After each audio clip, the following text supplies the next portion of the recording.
우리 지난주에 있는 말씀 계속 이어서 이제 가겠습니다. 우리 영적 성장의 원리 깊은 데로 가라. 우리가 왜 베드로가 잘못한 것이 없어 보이는데도 회개를 했느냐, 그 부분부터 우리가 이어나가죠. 회개라고 하는 것은 우리가 우리의 삶에 자잘한 죄의 항목에 대해서 하나님 앞에 용서를 구하는 것도 회개입니다. 그러나 성경이 말하는 이 본문에서 말하는 회개, 그리고 세례 요한이 처음 등장을 해서 이스라엘을 향해서 강력한 선포의 말을 했죠. 그때도 회개하라라고 하는 말을 했잖아요. 그 회개와 오늘 본문에서 말하는 회개의 근원적인 어떤 동일점이 있어요. 그건 뭐냐면, 회개라고 하는 것은 내가 살아왔던 기존의 세계와 질서에서 하나님이 원하시는 새로운 삶의 세계와 질서로의 전환과 이 체제의 새로운 탈바꿈, 이것을 성경이 회개라고 합니다. 그러면 기존의 세계라고 하는 것은 구체적으로 뭘까요? 그것은 내 중심으로 살아왔던 세계, 나 외에는 보이지 않았던 세계의 질서, 체계를 말합니다. 그 체계가 어떻게 중심으로 바뀌어지는 거예요? 그리스도가 보이는 세계, 내 중심이 그리스도의 중심의 질서로 변환되어지는 겁니다. 이게 회개고, 동시에 이게 뭐예요? 이게 복음입니다. 그러니까 교회 안에 오랫동안 있다 하여도, 또 신앙을 고백한다 할지라도 삶의 세계와 질서가 나에게서 그리스도의 질서와 중심으로 바뀌지 않을 수 있는 여지는 많습니다. 특별히 성경적인 가이드와 안내를 제대로 받지 못하거나, 그리고 받았다 할지라도 본인이 그 세계에 이르는, 즉 본문에도 깊은 데로 나아가라라고 할 때 베드로가 말씀을 의지하여 나아가는 그 걸음, 이게 믿음의 여정과 도전이거든요. 이걸 내가 어떤 이유 때문에 터부시할 수 있어요. 이것은 정답이 없다 그랬습니다. 왜냐하면 모든 사람의 삶의 토양이 다르잖아요. 체질이 다르잖아요. 한의학에서 얘기하는 것처럼. 그렇기 때문에 그걸 내가 어떤 이유 때문에 터부시하면, 나아감이 없으면 그 세계가 열어지지 않는 겁니다. 그래서 기독교의 신앙이 갖는 위대함은 뭐냐? 예수를 제대로 믿으면 나타나는 놀라운 삶의 전환과 변환이 뭐냐? 내 중심에서 그리스도의 중심이라고 하는 이 새로운 세계가 열어지는 겁니다. 그리고 그렇게 나아갈 때 우리는 그 사람이 영적으로 장성한 사람이요, 하나님의 자녀라고 하는 아름다운 향기를 우리는 보게 되어지는데, 이제 한국 기독교가 많이 어렵잖아요. 유튜브나 많은 CTS나 CBS에서 어른들이 나와서 한국 교회를 어떻게 다시 돌려야 되느냐, 이런저런 얘기를 많이 합니다.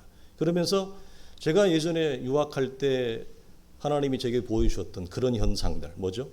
영국 교회, 유럽 교회가 무너지고 영국의 수없이 많은 교회들이 디스코텍으로 바뀌고 레스토랑으로 바뀌고 병원으로 바뀌고 관광 코스로 바뀌고, 이런 것들을 요즘 많이 보여줘요. 여러분, 한국 교회는 그러지 않을 보장이 있나요? 여러분이 별로 관심이 없겠습니다만 저도 한 번도 찾아본 적은 없습니다. 그러나 제 친구들은 그런 거에 관심 있는 친구들이 많아서 정보를 공유해 주는데요. 경매 사이트에 들어가면 이미 한국 땅도 교회가 경매 물건으로 나온 교회가 한두 개가 아닙니다. 정말 많습니다. 이런 어려운 시대에 우리가 봉착을 했잖아요. 이 모든 우리의 어떤 큰 이 부작용은 뭐냐면, 성경적인 가이드를 제대로 우리가 한국 교회 안에 뿌리 내리지 정착하지 못하고, 우리에게 구원은 무엇이었어요? 6.25가 끝나고 나서 무너진 이 조국에 구원이 뭐였습니까? 예수 믿는 게 구원이 아니었습니다. 구원이 뭐였습니까? 빵이었습니다. 미군을 통해서 원조되어지는 구호물자, 그것이 전국의 교회를 통해 흩어졌습니다. 제공됐습니다. 그 시대에 먹을 것이 없었고 헐벗은 시절에 우리의 조국의 구원이 무엇이겠어요? 예수 믿는 것이 구원이 아니라 교회를 통해서 밀가루를 가져가는 거, 교회를 통해서 소금을 가져가는 거, 미군들이 미군 땅에서 입고 우리가 아프리카한테 지금 보내는 것처럼 헌옷 받아서 사는 게, 그게 그 시대에는 구원이었습니다. 우리는 절박했죠. 현실적인 것이었습니다. 그게 나쁜 것은 아닙니다. 그러나 그 구원이 너무 토착화되어져서 오랫동안 이 시대의, 우리 시대의 조국의 교회의 구원은 예수 믿고 이 땅에서 잘 먹고 잘 사는 것이 구원이었고, 그리고 죽어서 혹 하나님의 나라가 있다면 천국 가면 더더욱 좋고, 이것이 오랫동안 한국 사회를 지배했고 한국 교회들을 지배해 왔습니다. 그래서 교회도 어떻게든지 사람들을 교회로 모이고 사람들을 많이 집중을 하기 위해서는 물질적인 구원, 현실적인 구원을 얘기할 수밖에 없었어요. 그러나 서구 교회가 무너진 게 뭐냐면 이것 때문에 무너졌거든요. 이걸로 다른 말로 하면 뭐죠? 이걸 세속주의라 그럽니다. 세속주의가 교회를 타고 오자 처음에는 교회가 팽창했습니다. 사람이 많이 모였다 이 말입니다. 그러나 시간이 가니 이것이 반전이 됩니다. 왜? 세상이 이제는 잘 살게 되어졌어요. 이제는 밀가루를 얻으러 교회 나오는 사람이 없게 됐습니다. 빵을 얻으러 교회 나오는 사람이 없게 됐습니다. 약을 얻으러 교회 나오는 사람이 없게 됐습니다. 그러니 교회 나갈 이유가 없죠. 5일 근무제가 돼서 금요일만 되면 캠핑으로, 글램핑으로 다 날아갑니다. 조금만 사는 사람들은 아파트에, 도시에 가면 텅텅 빕니다. 주말에는 다 밖으로 나가서. 아무런 메리트가 없죠. 교회 갈 이유가. 그래서 성경이 말하는 구원을 제대로 안내받지 못하고 세속주의가 포장된 구원으로 인위적으로 그 시대의 사람들은 많이 모였지만 이제는 어떻게 됐죠? 이것이 역전이 되니까 교회가 공동화처럼 비어지는 현상이 나타나게 되어진 것입니다.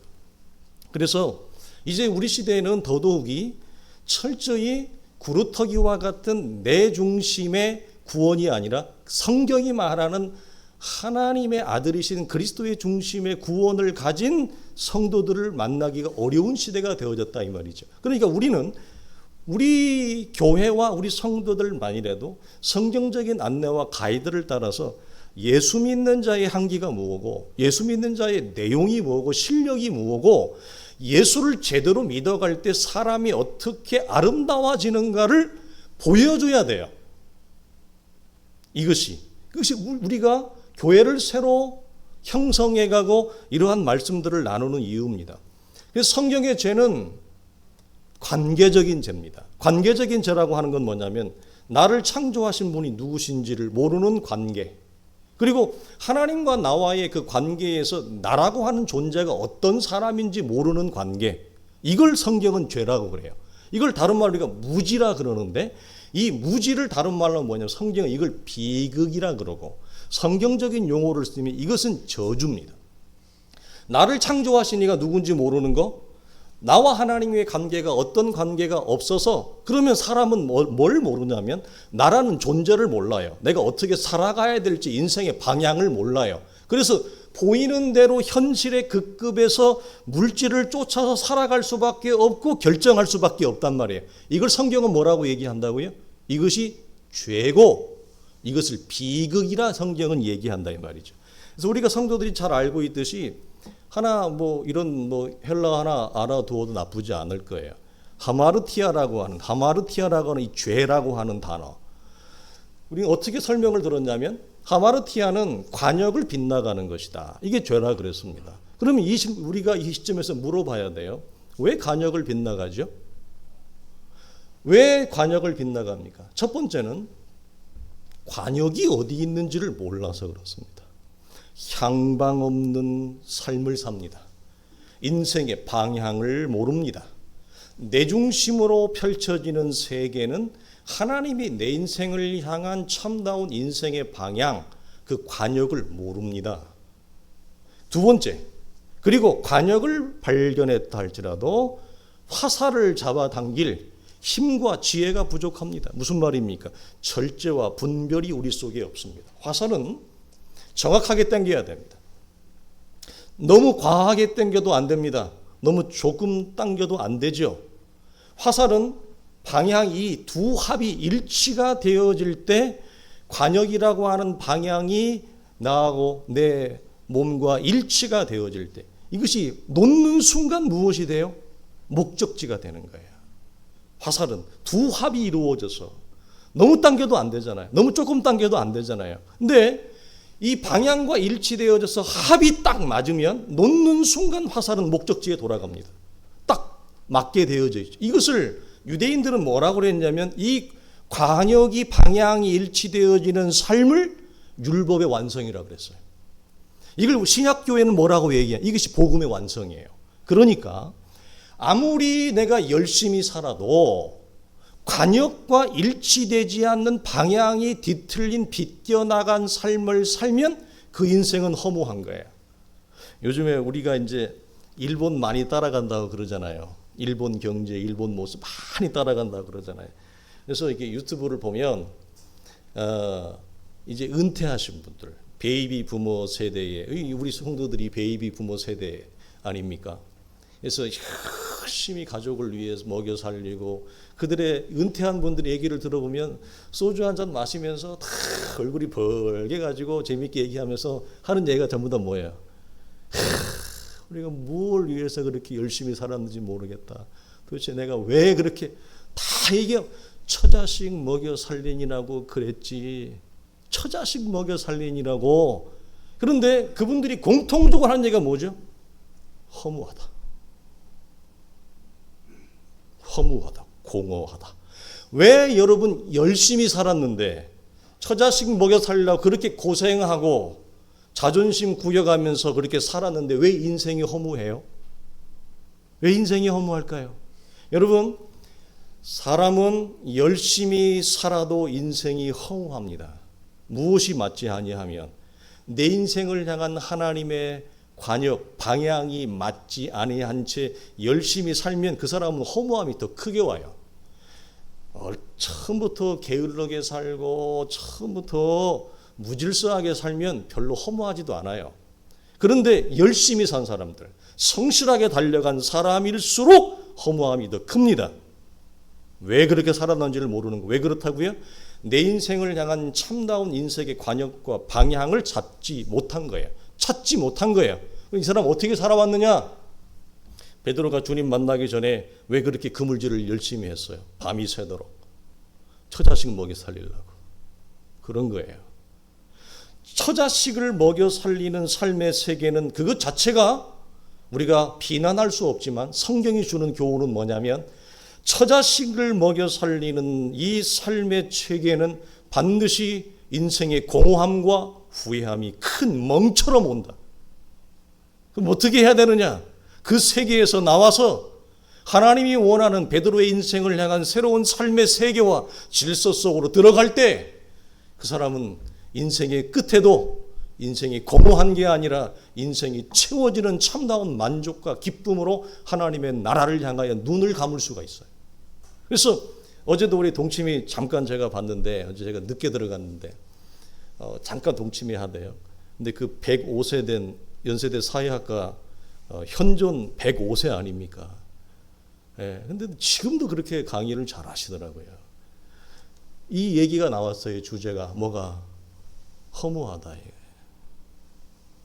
그러니까 그 어른이 딱 한마디 했어요. 뭐라고 얘기하느냐?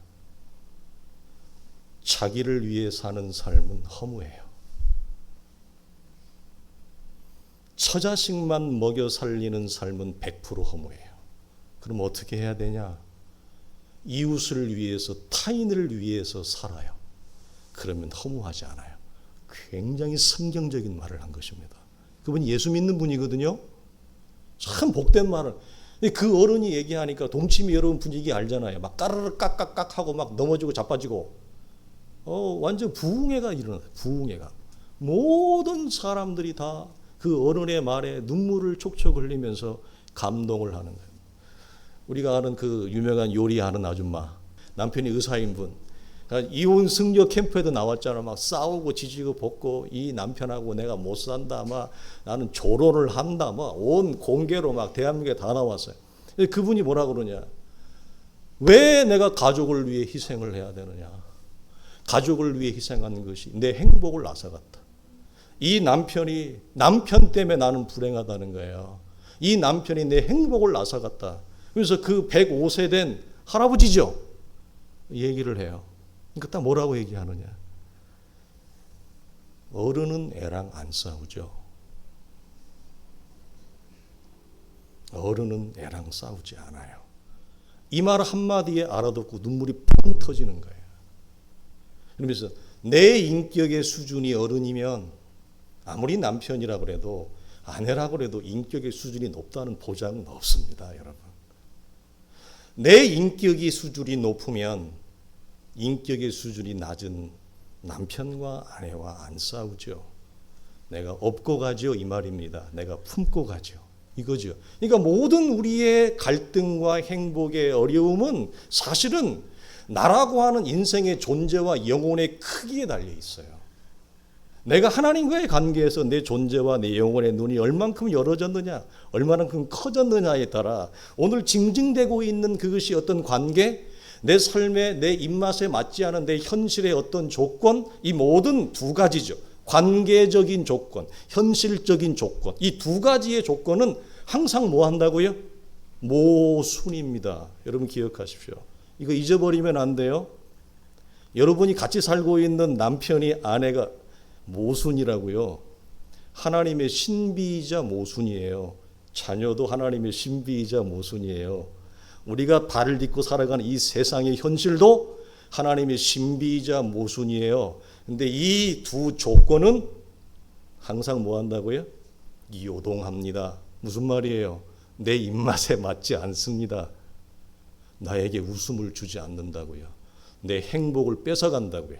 나의 갈등을 유발한다고요. 나를 고통스럽게 한다고요. 나를 힘들게 한다는 거예요. 이 모순과 하나님의 신비가 담겨진 이 두 가지 관계와 현실의 조건에서 우리는 무엇을 하려고 그래요? 근원적으로 여기서 만족을 하려고 그러잖아요. 이걸 통해 내 인생의 행복을 채우려고 하잖아요. 안 준다니까요. 이걸 일찍 아셔야 돼요. 누구만이 변하지 않는 인생의 만족과 행복을 줘요?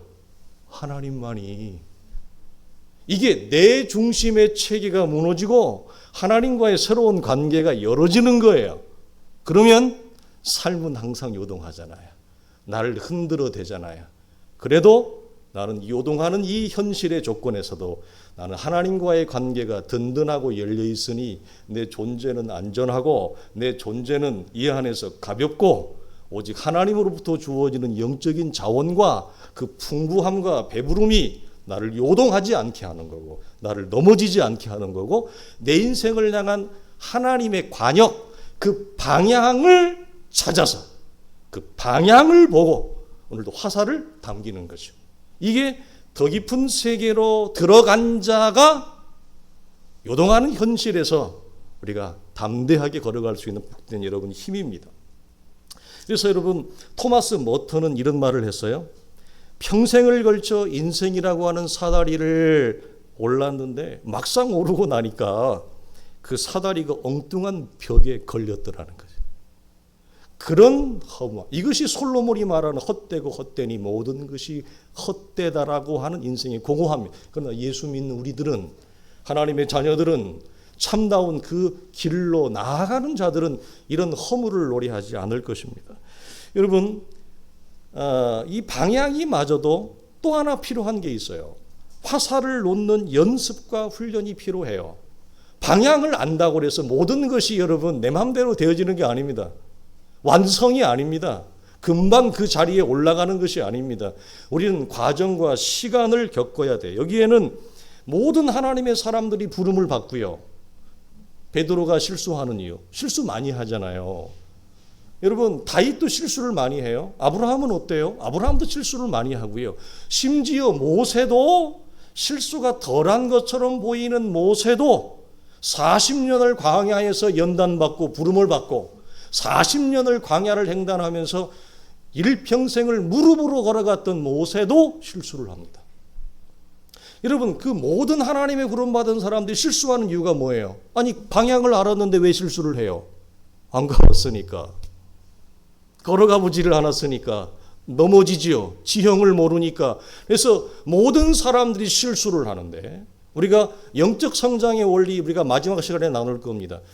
우리가 실패하고 몰락할 때 우리는 더 큰 하나님의 사람으로 세워집니다. 하나님은 불완전한 나라고 하는 존재 안에 불완전한 나라고 하는 삶의 조건 안에서 하나님은 완전한 자로 나를 빚어가요.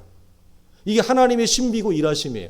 하나님이 나를 완전한 자로 실수하지 않는 자로 무너지지 않는 자로 몰락하지 않는 자로 창조한 게 아니라 실패하고 실수할 수밖에 없는 나도 내 자신이 컨트롤이 안 되잖아요. 요즘 갱년기를 이미 지나신 분들은, 갱년기가 심하게 경험하신 분들은 이걸 잘 경험할 겁니다. 나도 내 감정이, 내 정서가 컨트롤이 안 됩니다. 자, 이렇게 불완전한 인생의 조건 속에서 하나님은 무엇을 하시느냐? 완전한 존재로 나를 빚어가요. 이게 복음의 역전이에요. 복음의 위대함이에요. 그걸 여러분이 경험하세요. 아, 나라는 존재가 이렇게 연약한데, 나라는 인격이, 나라는 사람이, 나라는 존재의 감정과 정서가 아침 저녁으로 다르고, 어떤 때는 까르르 묻지만 어떤 때는 보죠, 아주 독사처럼 그냥 째려보고, 어떤 때는 그냥 말로 다 할 수 없이 그냥 수세미처럼 그냥 박박 긁어대죠. 어떤 때는 초콜릿을 먹었는지, 지난주 우리 성혜 집사님 치즈 그거 맛있대. 막 사르르 먹는 것처럼, 어떤 때는 자기도 지가 왜 웃는지도 몰라. 후루루 웃기도 하고, 자기도 주체가 안 되는 이런 불완전한 이런 존재가, 모난 존재가 하나님의 형상으로 내가 아름답게 펴지는 것. 이 불완전한 존재에서 완전한 존재로의 전환을 하나님이 일으켜 간다고요. 근데 이 전환을 일으켜 갈 때 하나님이 사용하시는 방법이 뭐냐? 인생의 실패예요. 인생의 무너짐이에요. 그걸 통해 하나님은 크게 역사합니다. 그래서 관역을 알아도 처음부터 화살을 잘 쏘는 사람이 없기 때문에 여기에는 시간이 필요합니다. 개인마다 시간차가 있습니다. 여기는 정답이 없습니다. 그러나 여기서 성 어거스틴은 뭐라고 얘기하냐면, 신자는 주어진 시간 안에서 자유로운 선택을 할 수 있다. 어떤 거 선택할 수 있는데, 그 자유로운 시간의 선택이, 그런데 어떤 사람은 죄가 되고 비극이 되고, 어떤 사람은 그 시간의 선택이 의와 생명과 복이 되어진다. 이렇게 얘기를 합니다. 그러면 여러분, 그 기준이 뭐예요?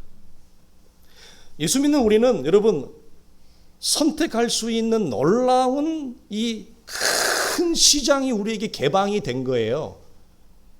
전통적으로 교리적인 그 예정을 우리가 하면, 사람들이 예정을 잘못 이해해서 운명론적인 선택을 우리가 기억을 하고, 이 선택, 내가 잘못된 운명을 선택할 때 내 인생에 찾아올 부작용 때문에 굉장히 겁을 낸단 말이에요.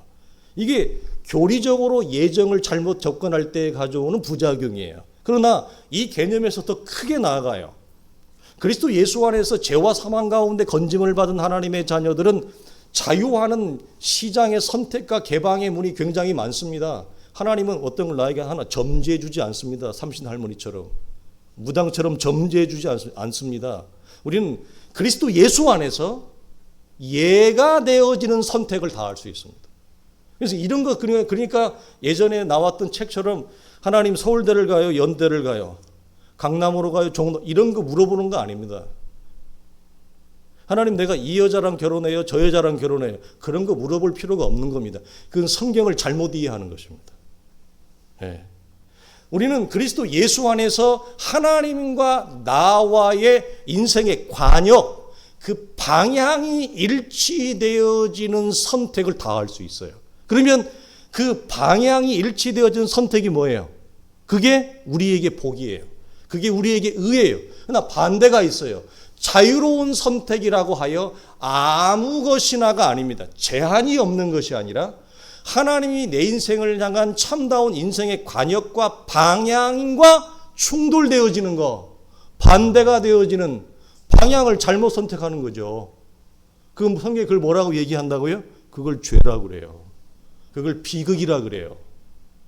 그러니까 우리와 우리의 자녀들의 인생을 우리가 진로와 방향을 설정해 줄 때, 자녀들은 우리만큼 아직 세상을 몰라요. 물론 우리도 세상을 잘 몰라요. 우리라고 다 아는 거 아니에요. 그렇지만 먼저 경험한 우리가 우리의 자녀들의 인생의 관역 방향을 결정할 때 어떤 방향을 조언해 주는 것이 현명한 부모의 역할이겠어요. 네 인생을 향한 성경이 제시하는 그리스도 예수 안에서 예가 되어지는 방향과 관역이 맞는 그 선택을 하도록 부모가 뭐죠? 조언을 해주고 가이드를 해주는 거예요. 근데 이 아이가 아직 어려서 세상을 경험한 적이 별로 없어서 내 인생을 향한 하나님의 다르게 얘기하면 창조의 목적인데 그 창조의 목적과 반대되어지는 방향, 반대되어지는 관역을 이 아이가 세상이 무엇인지 몰라서 좌우를 몰라가지고 우리말로 세상에 아직 뜨거운 맛을 몰라서 애가 엉뚱한 선택을 한다면 그럼 부모가 막아줘야죠.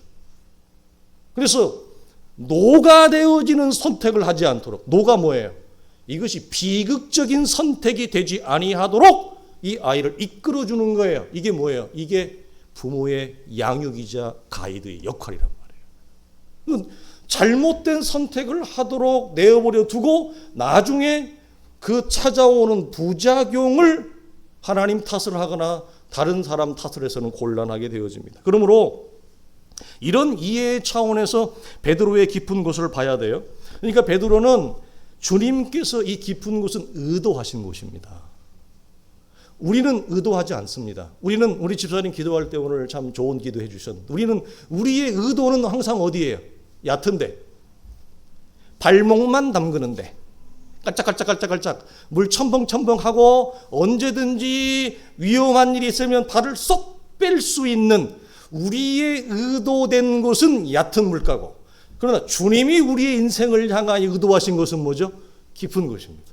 그래서 항상 주님은 우리의 저마다의 인생을 향해서 무엇을 하나님은 플랜을 가지고 있느냐, 의도를 가지고 있느냐, 깊은 데로 나아가라. 이걸 항상 주님은 우리에게 의도하고 있어요. 그러나 우리는 하나님 이것은 아니 되겠나이다. 하나님 이것은 너무 과한 처사입니다. 하나님 이건 아직은 때가 아닌 것 같습니다. 그래서 우리는 항상 발을 들여놔도 어떻게 들여놔요? 발만 깔짝 됐다가 물이 오면 벌렁 빼버리죠. 이 싸움을 평생을 해요. 이 싸움을 평생을. 그래서 여러분 어떻게 되어지는지 내 인생을 하나님 앞에 내 삶 전체를 내 시대를 다윗처럼 하나님의 손에 맡겨두고 내가 의도하지 아니하는 깊은 곳으로 내 삶을 던지는 것. 이게 여러분 믿음이에요. 이게 믿음의 용기고 믿음의 담력입니다. 얕은 곳에서 깔짝깔짝깔짝하면서 기독교를 이렇게 설명하고 저렇게 설명하고 말 잘하고 말재기처럼 화려하게 설명하는 것은 여러분 참다운 기독교의 믿음의 내용이 아니에요. 그러니까 내가 깊은 곳에 들어가야 돼요. 특별히 교회는 목사가 깊은 곳에 들어가지 아니하면 교회 성도들은 누구도 깊은 곳에 따라가지 않습니다. 예전에 제가 이전 교회에서 부임하고 나서 얼마 안 돼서 교회가 너무 정리가 안 됐으니까 저도 뭐 정리 정돈을 이렇게 좋아하고 잘하는 사람은 아닙니다. 저는 생각보다 그렇게 더럽지도 않고 깔끔하지도 않고 적당하게 사는 사람입니다. 적당하게 그냥 치워놓고 삽니다. 저는 그렇게 시간을 많이 쓰고 싶지 않거든요. 근데 교회가 하도 청소 정정돈이 안 돼서 청소를 한번 대청소를 날짜를 잡았습니다. 그래서 이렇게 이제 밖에 나가서 이렇게 청소를 하는데요. 길과 길 사이에 길이 있고 벽이 있는데 좁은 이 담벼락 사이에 들어가기가 어렵죠. 허리를 숙여서 들어가 청소를 해야 되는데 거기가 그냥 온갖 쓰레기가 그냥 다 널려 있는 거예요. 여러분 근데 기억하십시오. 성도들이 하나님과의 관계가 안 좋으면 교회를 돌아보지 않습니다. 교회를 내팽개칩니다. 그러니까 저는 사실은 뭐 이게 좀 말이 좀 어폐가 있습니다. 제 집은 청소 안 해도 교회는 청소하는 사람인데 들어가자고 그랬더니 한 사람도 안 들어가요. 제 뒤에 수십 명이 있는데 들어가서 저기 청소하자고 그랬더니 한 사람도 안 들어가는 거예요. 어떻게 해야 될까요? 제가 팔다리 거저 붙고 쓰레기 잔뜩 있는 냄새나는 곳에 허리를 숙여서 기어 들어가서 하니까 장로님이 따라 들어옵니다. 장로님이 따라 들어오니까 집사님이 따라 들어옵니다.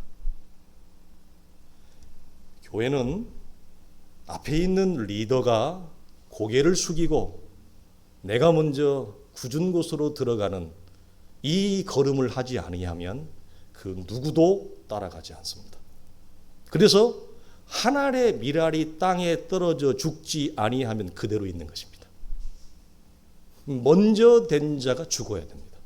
먼저 된 자가 먼저 깊은 곳으로 믿음의 용기와 담력을 가지고 들어가야 우리의 자녀들이 따라옵니다. 부모들이 살아간 뒷모습을 보고 우리의 자녀들이 그렇게 삽니다. 여기에 믿음의 아름다운 유산과 믿음의 계승이 이루어지는 거죠.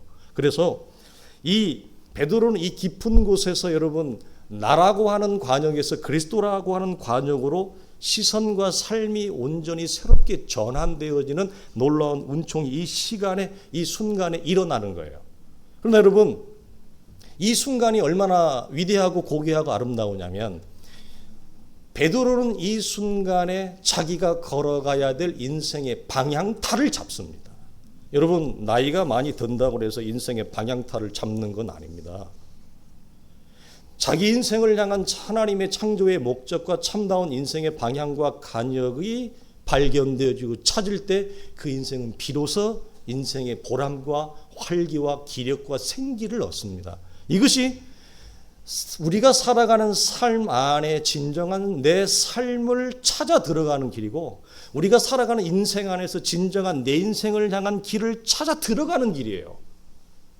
모든 것이 여러분 우리 안에 삶이 펼쳐져 있지만 이 모든 것이 나의 진정한 삶은 아니에요.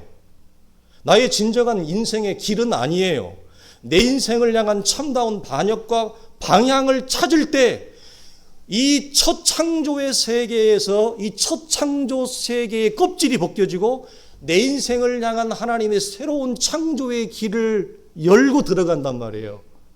이것이 삶 안에 진짜 삶이 있는 거고 인생 안에 진정한 삶이 있는 거예요. 왜 우리가 앞에 시작했던 것처럼 그렇게 인생을 평생을 애쓰면서 자식을 먹여 살리려고 살았는데 왜 허무하느냐? 모든 사람이 펼쳐져 있는 껍데기와 같은 이 삶만을 추구했기 때문에 껍데기는 허무합니다.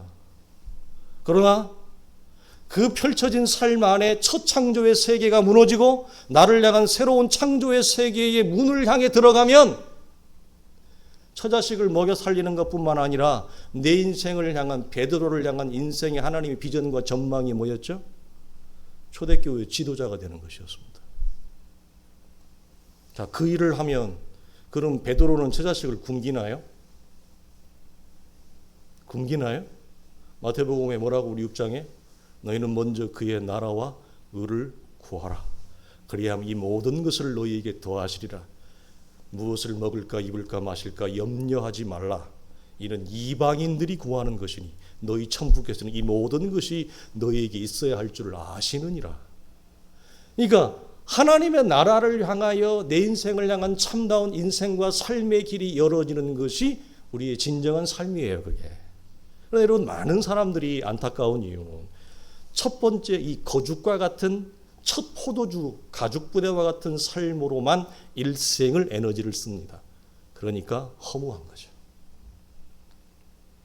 아마 우리 성도들 중에 아직 아이들을 한참 우리가 키워야 되는 나이지만 이 정도 나이만 돼도 벌써 허무함을 느끼는 분들이 많을 겁니다. 나이가 더 들어가면 더 공허합니다. 이 공허함이 얼마나 무섭냐면 내 인생과 신앙을 여러분 갉아먹습니다. 내가 지금까지 걸어왔던 믿음의 길, 믿음의 힘, 믿음의 걸음을 무너뜨려요. 공허함이. 잘못하면 시편에 있는 고백처럼 무슨 말? 내가 하마터면 하나님이 없다 하였을 것이다. 이 지경까지 갑니다. 내가 하마터면 내 입에서 하나님이 없다 부정할 정도로 지금까지 믿음의 길을 걸어왔음에도 불구하고 이것이 여러분 어디가 무엇이 이렇게 우리를 만드느냐? 인생의 공허함이에요. 채워지지 않아 인생의 이 갈등이에요. 이것이 그렇게 여러분 무서운 것입니다. 그러나 여러분 기억하실 것은 이 첫 시선의 열어짐이 베드로의 인생을 향한 여러분 완성은 아니에요. 베드로는 앞으로도 한참 더 남았어요. 우리가 알다시피 더 깊은 여정이 남아있어요. 복음은 여러분 기억하십시오. 어떤 열어진 한 수준, 나에게 어떤 하나님의 은혜와 역사 속에서 하나님의 섭리 속에서 하나님이 어떤 내 인생에 의도하지 않은 사건, 의도하지 않은 어떤 만남, 어떤 일을 통해서 하나님은 나의 안목을 여는 기회가 반드시 있어요. 내 믿음의 수준을 팽창시키고 내 삶의 내용을 새롭게 할 인생의 어떤 타이밍이 반드시 있습니다. 그 수준과 타이밍이 한번 열렸다 해서 그것이 완성이 아니라고 하는 것입니다. 물론 우리가 완성으로 생각할 만큼 그 첫 시선의 열어짐은 우리에게 굉장한 것입니다. 이전껏 지금까지 예수를 믿으면서 한 번도 경험하지 않은 감격과 영적인 희락과 영적인 배부름과 만족과 충만함이 내 인생에 하나님이 열어지고 하나님의 말씀이 열어지는 이 놀라운 축복이 우리 안에 주어져요. 그러니까 이게 너무 좋으니까, 너무 우리에게 크니까 우리가 어떤 혼동을 하냐면 이게 완성인가 보다. 여기에서 계속 머물러도 되겠구나 이런 생각을 해요. 천만의 말씀이에요. 복음은 어떤 한 시선의 열어짐 수준과 내용에 우리를 정체하게 하지 않습니다. 기다려 계속 기다려가 아닙니다. 계속 앞으로 나아가게 합니다. 이게 복음의 역사입니다. 조금만 지나가면 첫 시선의 만족은 불만족으로, 첫 시선의 배부름은 배고픔으로 나에게 찾아옵니다. 그렇지 않습니까? 여러분 경험적으로 말해 보십시오. 첫 안목의 복음의 열어짐은 시간이 좀 지나면 나에게 무엇으로 와요? 만족이 불만족으로, 배부름이 배고픔으로 와요. 샬롬이 갈등으로 와요. 그렇죠? 그러면 우리는 어떻게 해야 돼요? 또 나아가야죠. 자, 그래서 여러분 베드로의 이 인생에서 이런 눈과 귀에 열어지는 장면이 여러분 몇 번 더 있을까요? 여러분 성경을 많이 하죠. 첫 번째 제가 볼 때는 한 3번은 더 있습니다. 어떤 때? 마태복음 16장으로 가서 신앙 고백을 하는 장면이죠. 이때 열어집니다. 베드로가 또 한 번 시선이 열어져. 바요나 시몬아 내가 복이 있다. 이를 늘게 알게 하기는 하늘이다 말하고, 그 다음에 그렇게 큰 소리 쳤지만 주님 버리고 부인하고 저주하고 도망갔다가 다시 주님 만나죠. 요한복음이나 복음서의 마지막에 나온 끝장에 나온, 그래서 부활하신 주님을 다시 만나는 순간입니다. 두 번째 또 열어집니다. 또 언제 또 열어지죠? 사도행전에 가면 보자기 환상이 한 번 더 나와요. 자, 이때 보면 베드로가 가로되 주여 그럴 수 없나이다. 속되고 깨끗하지 아니한 물건을 내가 언제든지 먹지 아니하였나이다 한데, 또 두 번째 소리 있으되 하나님께서 깨끗하게 하신 것을 네가 속되다 하지 말라. 또 열어져요.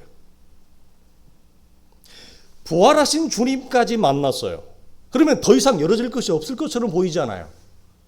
그런데 초대교회의 리더가 되어져서 복음을 전하고 있는 베드로에게 찾아와서 이방 백부장 고넬료 사건을 통해서 보자기 환상을 통해서 베드로 안에 있는 시선을 또 열어요. 하나님이. 무슨 말입니까? 한 번 시선의 첫 시선의 열어짐이 그걸로 정체되어 있어요? 멈춰 있어요? 아니면 계속 나아가요? 계속 열어져요. 제2의 제3의 제4의 열어짐. 그래서 나를 떠나서서 나는 죄인입니다라고 한 첫 시선의 열어짐은 주는 그리스도시라고 하는 새로운 신앙 고백 제2 번째 열어짐으로, 그리고 요한의 아들 시몬아 네가 나를 사랑하느냐, 베드로가 옆에서 쫄랑쫄랑 따라다니면서 이런저런 말도 많이 하고 실수도 많이 하고 그러지만 주여 선생이 왔다 갔다 합니다. 이런 시선이 열어져도 이게 인생이에요. 이게 우리의 모습이에요. 근데 베드로가 한 번도 그의 입에서 이런 말을 해본 적이 없어요. 주여라고 하는 말은 했지만 내가 주를 사랑하나이다, 이 사랑의 고백은 해본 적이 없어요. 그의 인생에. 부활하신 주님을 만나고 나서 주님과의 만남을 통해서 베드로에게 새로운 신앙의 더 깊은 세계로 주님이 그를 인도하는데, 그것은 주님을 사랑한다고 하는 3번의 고백을 통해서 베드로의 신앙을 끌어내십니다. 이것으로 이제 끝났자? 아니에요. 사도행전에 가서 유대의 선교와 헬라 선교라고는 이방 선교를 목도에 두고 베드로에게 남아있는 오래된 그의 선입견, 고정관념이 있었습니다. 유대인에게만 복음이, 우리에게만 구원이, 지금 이것도 베드로만의 세계였습니다. 주님은 이방 백부장 고넬료 사건을 통해서 이거 먹으라. 이걸 어떻게 먹어요, 하나님? 나는 이 평생 이렇게 더러운 거 먹어본 적이 없습니다. 나는 정결한 사람인데요. 나는 거룩한 사람이에요. 베드로의 세계 안에서 말하는 겁니다. 하나님의 세계, 하나님의 시각에서 말하는 게 아니고 베드로 자기 좁은 세계, 자기라고 하는 인생에 살아온 세계, 유대인의 세계관에서 이 더러운 음식을 먹지 말라 한 걸 내가 먹은 적이 없는데 어떻게 먹습니까? 하나님 먹으라 뭐 하시는 말씀이, 내가 깨끗하다 하는 것을 네가 감히 속되다 하느냐? 네 세계의 고정관념 그거 껍질 껍데기 죽여라. 이게 뭐예요? 빌립보서에 가면 사도 바울이 배설물을 얘기합니다. 내 주 예수 그리스도를 아는 지식이 가장 고상함이라. 이전에 알고 있던 그의 모든 세계관이 또 한 번 무너지죠. 여기 무엇이 전제되어져 있어요? 예수 그리스도의 죽음을 전제한 자기 존재의 죽음, 자기 세계의 죽음, 자기 고정관념의 죽음, 자기 질서의 죽음이 여기 또 한 번 나옵니다. 그러니까 적어도 베드로의 여정에서 이런 시선의 열어짐, 제2, 제3의 확장은 몇 번 일어나요? 최소한 4번은 일어나는 거예요. 자, 그런데 언제부터 베드로가 좀 베드로답습니까? 언제부터 베드로가 좀 사도답습니까? 우리식으로 얘기하면 언제부터 좀 목사답습니까? 언제부터 좀 예수 믿는 사람 낫습니까? 물어본다면 이 4번의 눈 열어짐에서 베드로는 저 뒤에 가야 됩니다. 예수를 안 믿는 거 아닙니다. 신앙 고백을 안 하는 거 아닙니다. 베드로가 설교하니 3,000명, 5,000명이 죽게 돌아옵니다. 베드로가 안전병이를 일으키는 기적을 일으키기도 합니다. 그런데 그의 인격과 내용은 그 사역과 별개입니다. 별개입니다. 그러나 그의 인격과 내용이 사역의 내용과 수준과 일치되어 거의 흡사할 정도로 올라가는 것은 언제 나타납니까? 그의 사역의 후반에. 이거죠. 그래서 우리가 중요한 것을 봅니다. 영적 성장의 원리는 계속 열어져야 됩니다. 계속 깊은 데로, 더 깊은 데로 나아가야 되죠. 이건 여러분 다른 제자들도 마찬가지예요. 누가복음 보니까 그리스도가 이런 고난을 받고 자기의 영광에 들어가야 할 것이 아니니 하시고 이에 모세와 모든 선지자의 글을 시작하여 모든 성경에 쓴 바 자기에 관한 것을 자세히 설명하시니라. 그들의 눈이 밝아져 그인 줄 알아보더니 우리에게 말씀하시고 우리에게 성경을 풀어주실 때 우리 속에서 마음이 뜨거워지지 아니하더냐. 이건 다른 제자들도 마찬가지예요. 베드로만의 문제가 아니에요. 우리 모두의 씨름이어야 된다는 거죠. 그래서 우리에게 첫 시선에 열어주면 하나님의 말할 수 없는 축복입니다. 구원의 놀라운 창입니다. 그러나 여기에서 멈춰 있을 수는 없고 우리의 현실이 첫 시선에 열어줌으로 먹히지 않을 때가 옵니다. 이게 뭐라고 그래요? 송구용신님 했던 나누었던 낮에 열린 시선이 밤에 작동이 안 됩니다. 첫 열어진 신앙의 복음의 내용 가지고는 지금 나에게 펼쳐진 흑암과 같은 열어지지 아니하는 이 밤과 같은 조건에서는 아무런 효력을 발휘하지 못합니다. 그래서 우리는 시선이 또 열어져야 됩니다. 이것이 우리 안에 여러분 반복적으로 일어나야 될 이유인 거죠. 이것이 허물 많은 베드로를 주님이 부르실 때에 베드로의 인생을 향하여 가지고 계신 주님의 비전이었습니다. 비전의 주님의 전망이었습니다. 그러니까 이것은 우리 여기 있는 저를 포함해서 우리 모두 각 사람 하나하나를 하나님이 향해서 베드로와 동일한 시선과 전망을 가지고 있다는 거예요. 우리 모두에게. 그리고 이런 놀라운 비전과 전망은 우리 교회 전체를 향해서도 하나님은 가지고 계신 거예요. 그러나 문제는 어디에 있느냐? 이런 주님의 놀라운 비전과 전망이 우리의 삶에서 구체적으로 성취되어지는 거. 왜 제가 우리 교회의 4대 표어 가운데 하나를 뭐라고 적어놨죠? 믿음으로 하나님의 말씀을 성취하는 자. 누가 성취해요? 내가 나아가는 거예요. 내가 내 발로 깊은 데로 나아가는 거예요. 근데 그 깊은 데는 여러분 먼 미래의 것이라고 생각하시면 곤란해요. 오늘 우리가 살아가는 매일매일의 우리의 한 날이 나에게는 더 깊은 데입니다. 매일 주어지는 그 삶이 나에게는 주님이 베드로에게 말씀하신 대로 나아가라고 하는 그 삶의 실전이에요. 현장이에요. 그러나 매일 주어지는 그 삶의 현장에서 우리는 다양한 이유, 어떤 이유 때문에 주님이 내 인생을 향한 비전과 전망을 가진 믿음의 걸음, 믿음의 발걸음을 우리는 향하지 않습니다. 그러면 우리는 열어진 첫 시선에 만족해야 됩니다. 그러나 만족이 안 됩니다. 금방 배가 고픕니다. 금방 배가 고파요. 이걸 관계로 얘기하면 이런 겁니다. 여러분이 사랑하는 아내, 사랑하는 남편을 만나서 첫눈에 반해서 눈이 열어졌잖아요. 그래서 이 남자를 내 평생 남편으로 아내로 삼아야 되겠다. 그 눈이 열어져 가지고 결혼을 하셨잖아요. 그렇죠? 그 첫눈에 열어짐의 만족이 얼마나 가든가요?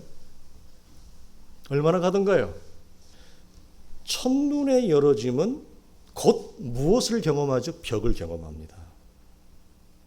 그래서 남편과 아내를 향한 다른 눈이 띄어지지 아니하면 이 부부의 관계를 내가 수용하고 포용하고 가는 것은 무엇이 있어요? 한계가 있어요. 금방 짜증이 납니다. 금방 화가 납니다. 내가 이 사람을 어떻게 내가 살아야 되지? 내가 왜 이 사람을 선택했지? 내가 그때 눈이 뭐 했구나. 이런 후회와 절망이 금방 찾아와요. 사람과의 관계에서도. 그러므로 두 관계에서의 새로운 존재로 시선이 커지지 않는 한 부부관계의 사랑의 수평은 유지될 수 없습니다. 우리가 매일 경험하는 것입니다. 그래서 내 영혼과 믿음의 인격이 새로워지고 커져서 지금까지 보이지 아니하였던 남편의 존재와 내용이 보여야 됩니다. 지금까지 보이지 아니했던 아내의 존재와 내용과 재료가 보여야 됩니다. 그럼 거기에서 무엇이 일어나느냐? 경이로운 존재의 찬양이 나오는 거예요. 아니, 이 남편이, 이 아내가 이런 여자였단 말이야? 이런 사람이었단 말이야? 하나님의 놀라운 일을 그 안에서 보게 되어지는 것입니다. 마이동풍 하는 것 같아요. 그래서 오늘 누가 더 마지막으로 깊은 곳에 들어가는가? 다른 거 없습니다. 말씀 하나 붙잡고 거기에 들어가는 자만이 그 더 깊은 세계의 창조를 경험합니다. 창세기에서 이 말씀하고 마치겠습니다. 아브라함을 하나님이 계약할 때 아브라함이 창세기 11장 마지막 12장 초반에 부름을 받습니다.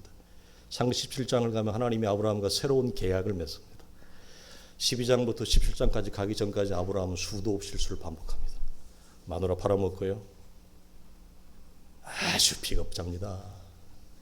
여러분 아내 되시는 여집사님들에게 물어보겠습니다. 남편이 저 살기 위해서 마누라를 나를 팔아먹었다. 그런 남자하고 살 마음이 있겠습니까? 그걸 2번이나 경험합니다. 사라는. 그게 아브라함의 실체였습니다. 그러나 그런 아브라함을 찾아오셔서 하나님이 아브라함과 새로운 계약을 맺습니다. 그리고 계약을 맺을 때 우리가 아는 대로 하나님이 어떻게 하시느냐? 아브라함을 깊은 잠을 자게 하십니다. 이 깊은 잠이 따르데마라고 하는 말인데 이 따르데마라고 하는 깊은 잠 속에 빠지고 아브라함이 깨어나고 난 이후에 이전과 달라집니다. 이게 뭐냐? 깊은 곳입니다. 그래서 알투움이라고 하는 깊은 곳, 따르데마라고 하는 깊은 잠 속에 하나님의 은총 가운데 들어가는 자는 달라집니다.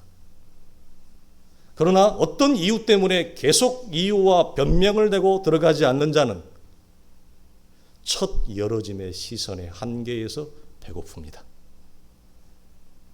사랑하는 성도들이여, 오늘 우리에게 주어진 삶에서 내가 가보지 아니하는 하나님이 내 인생을 향한 우리 교회를 향하여 의도하신 그 따르데마, 한 번도 가보지 않은 그 깊은 곳, 그것은 하나님의 새로운 복음의 창조의 역사가 있는 곳입니다. 우리 사랑하는 성도들이 주와 함께 말씀에 의지하여 순종함으로 믿음 하나 붙잡고 그 발걸음을 내딜 수 있기를 주님의 이름으로 간절히 축원합니다.